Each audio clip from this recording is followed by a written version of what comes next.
പോവാണ് ഗായ്സ്. എപ്പോഴും എന്നെ അമ്മയാണ് സ്കൂട്ടിയിൽ കോളേജിലേക്ക് കൊണ്ടുവിടുന്നതും കൊണ്ടുവരികയൊക്കെ ചെയ്യുന്നത്.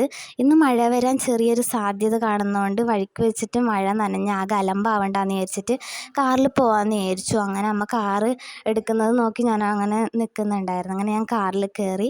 പിന്നെ ഞാനും അമ്മയും മാത്രമല്ല കേട്ടോ ഇന്ന് കോളേജിലേക്ക് പോകുന്നത്. ഞങ്ങൾ കാറിൽ പോകുന്നതുകൊണ്ട് തന്നെ ചേച്ചീനെയും പിന്നെ ആൻറ്റിയുടെ കുഞ്ഞുണ്ട്, റിതാൻഷ് എന്നാണ് പേര്.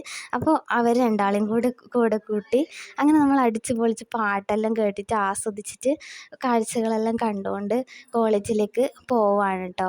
വഴിയിൽ വെച്ചിട്ട് പ്രസ് ക്ലബ്ബിലേക്ക് എത്തിയിട്ടാകുമ്പോഴത്തേക്ക് ഭയങ്കര ബ്ലോക്ക്, ട്രാഫിക്കെല്ലാം ആയിട്ട് പോകാനേ പറ്റുന്നുണ്ടായിരുന്നില്ല. അപ്പോഴേക്കും ഒരു ഓട്ടോ ഒരു ക്രോസായിട്ട് വന്നിട്ട് നിന്നിട്ട് ആകെ അലമ്പായി, ആർക്കും പോകാൻ പറ്റാത്തൊരു അവസ്ഥയായി. അങ്ങനെ അതെല്ലാം മാറിയിട്ടാകുമ്പോൾ ഞങ്ങൾ കോളേജിലേക്ക് പിന്നെ യാത്ര തുടങ്ങി. അങ്ങനെ ഞാൻ കോളേജിലെത്തി കേട്ടോ. അപ്പോൾ ഇന്നത്തെ വിശേഷം ഇത്രയേ ഉള്ളൂ. ബായ്.